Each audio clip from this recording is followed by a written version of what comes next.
মৃত্যুদণ্ডের রায় হতে যাচ্ছে সেটা জানিয়ে আন্তর্জাতিক সংবাদ সংস্থাকে সরাসরি বলেছেন যে আন্তর্জাতিক সম্প্রদায় যদি বাংলাদেশের রাজনৈতিক পরিস্থিতি নিয়ে, যেখানে আওয়ামী লীগের রাজনীতিকে নিষিদ্ধ করা হয়েছে, সেই পরিস্থিতি নিয়ে কোনো পদক্ষেপ না নেয়, মানে আওয়ামী লীগের ওপর থেকে নিষেধাজ্ঞা সরিয়ে নিতে সক্রিয় না হয়, তাহলে নিশ্চিতভাবে বাংলাদেশে সহিংসতা বাড়বে। এবং তিনি কনফ্রন্টেশন বলেছেন, তিনি বলেছেন কনফ্রন্টেশন অনিবার্য, মানে সংঘাত অনিবার্য হয়ে উঠবে। ট্রাইব্যুনালে শেখ হাসিনার বিরুদ্ধে চলা মামলার রায়ে শেখ হাসিনাকে 2টো অভিযোগে মৃত্যুদণ্ড দেওয়া হয়েছে এবং একটি অভিযোগে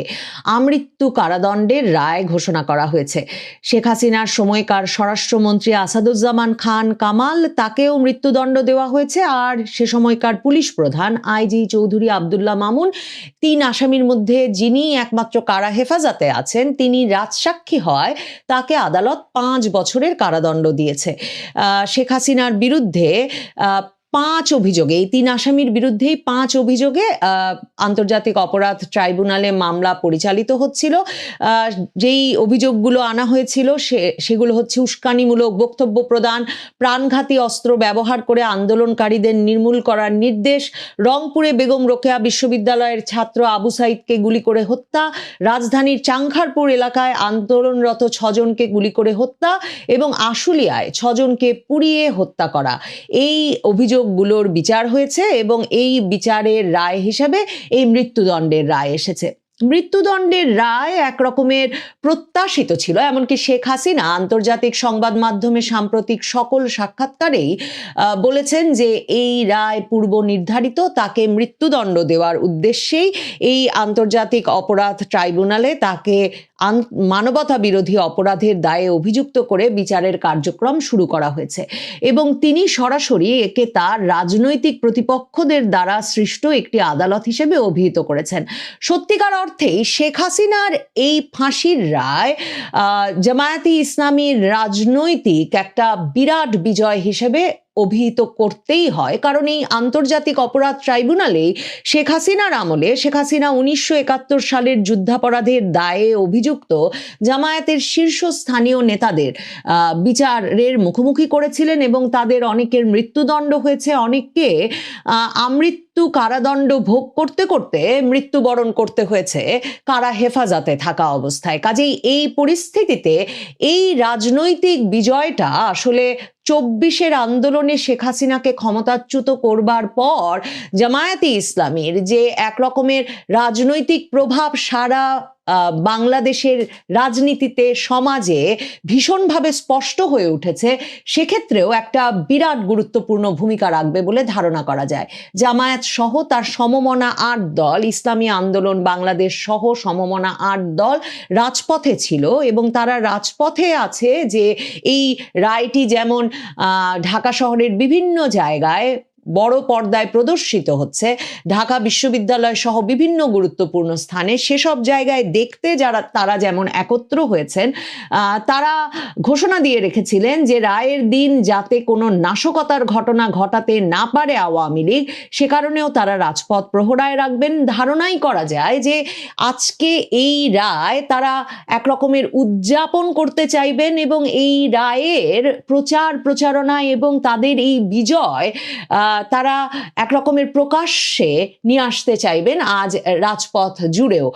মানে শুধুমাত্র যে আদালতেই এই বিজয় অর্জিত হলো তাই নয়, আজ রাজপথেও তাদের এই বিজয়ের উদযাপন দেখা একটা সম্ভাবনা আছে। শেখ হাসিনার দিক থেকে যেটা বলছিলাম যে তিনি স্পষ্টতই জানতেন যে এই রায় মৃত্যুদণ্ডের রায় হবে, কারণ রাষ্ট্রপক্ষ এমন দাবি করে রেখেছিল যে শেখ হাসিনাকে 1400 বার যাতে ফাঁসি দেওয়া যায়, কারণ 1400 জনের মৃত্যুর অভিযোগে তিনি অভিযুক্ত। এমন অভিযোগ রাষ্ট্রপক্ষ আদালতে আনলেও শেখ হাসিনা যেমন আন্তর্জাতিক সংবাদ মাধ্যমগুলোতে প্রশ্ন তুলেছেন, এখন পর্যন্ত ইউনূস সরকার 1400 জন নিহতের তালিকা যেমন দিতে পারেনি, তেমনি ঠিক কোন প্রেক্ষাপটে, এমনকি এই আবু সাইদ হত্যার ঘটনাটি ঘটল, কোন পুলিশ কর্মকর্তা সে সময় কি অবস্থায় এই সিদ্ধান্ত নিলেন এবং কেনই বা শক্তি প্রয়োগ করলেন, আর সত্যিই কি আবু সাইদ রাবার বুলেটে নিহত হলেন নাকি তার বাবা যেমন আদালতে গিয়ে বলেছেন যে মাথার পেছন থেকে, এমনকি গভীর রাতে যখন তিনি পুত্রের লাশ পেয়েছেন তখনও রক্তপাত হচ্ছিল এবং গভীর ক্ষত থেকে মাথার পেছন দিক থেকে রক্ত পড়ছিল। তো পেছনে কি ঘটেছিল, এই তদন্তগুলো, এই প্রশ্নের উত্তরগুলো এই বিচার শেষ করতে পারলো কিনা সেটা দেখবার জন্য আমাদেরকে অপেক্ষা করতে হবে। মানে রায়টির বিশ্বাসযোগ্যতা নিয়ে একদিকে যেমন বিজয়ী পক্ষ উদযাপন করবেন, তেমনি ধারণা করে নেওয়া যায় এই রায়ের বিশ্বাসযোগ্যতা নিয়ে আরেক পক্ষ ক্রমাগতভাবে আগামী অনেক বছর ধরে প্রশ্ন তুলে যাবেন, যতক্ষণ পর্যন্ত না এর ফয়সালা একরকম রাজপথে হয়। রাজপথে যে ফয়সালা হবে তার একটা উদাহরণ হচ্ছে যে আজ রায়ের দিন সকালবেলাতেই থেকেই যেমন রাজপথে জামায়াতে ইসলামী সহ 8 দল বিভিন্ন জায়গায় জড়ো হতে থাকলো, তেমনি ঢাকা কলেজের শিক্ষার্থীরা, যাদেরকে পরবর্তীতে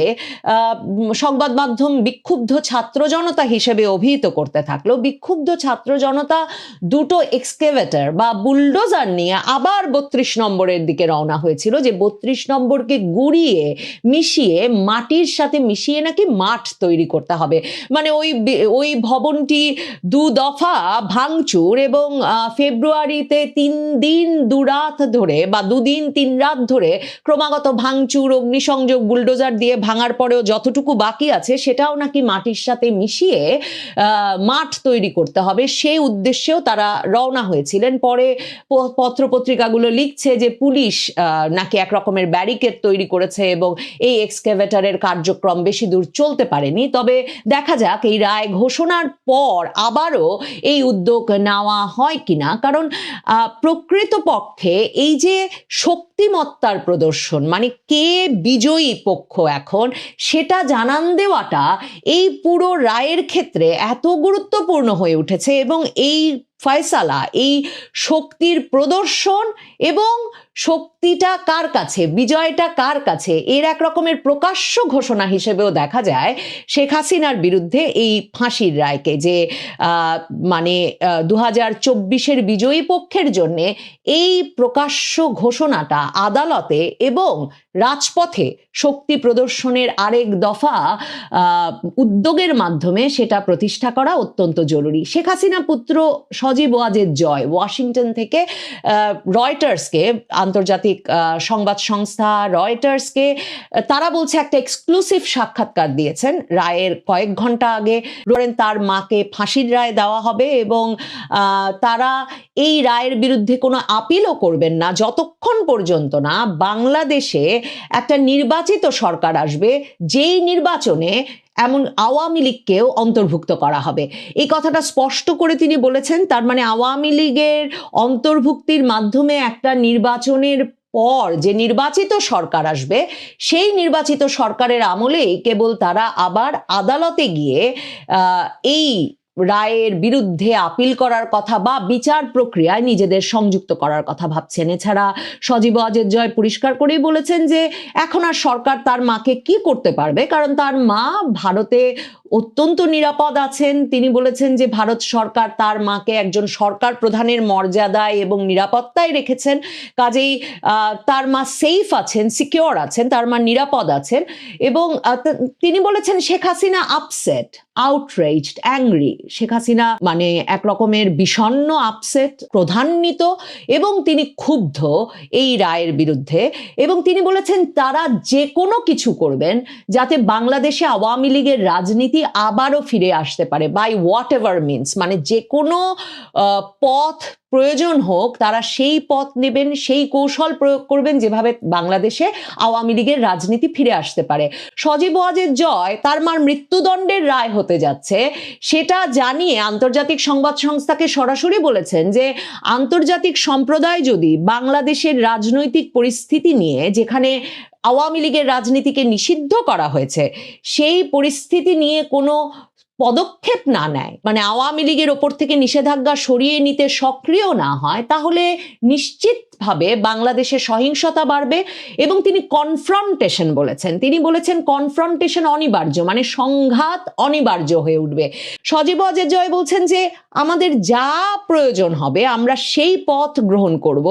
এবং সজীব ওয়াজেদ জয় বলেছেন যে তার এবং তার মায়ের নিয়মিত আওয়ামী লীগের কর্মীদের সঙ্গে যোগাযোগ হয় এবং মানে তিনি বলছেন যে আপনারা দেখছেন যে বাংলাদেশ জুড়ে লকডাউন শাটডাউন কর্মসূচি কিভাবে পালিত হচ্ছে, এবং তিনি বলছেন যে protest will only get bigger, মানে বিক্ষোভ এবং আন্দোলন শুধুই আরো বড় হবে এখন থেকে, এবং সারা বাংলাদেশে যেভাবে বিক্ষোভ ছড়িয়ে পড়েছে সে কথা উল্লেখ করে তিনি বলেন যে কোন এবং আমাদের বিক্ষোভ আন্দোলন ক্রমাগতভাবে আরো স্ট্রঙ্গার আরো শক্তিশালী হতে থাকবে। এবং আবারও তিনি বলেন we will do what ever it tax, আমরা যা প্রয়োজন তাই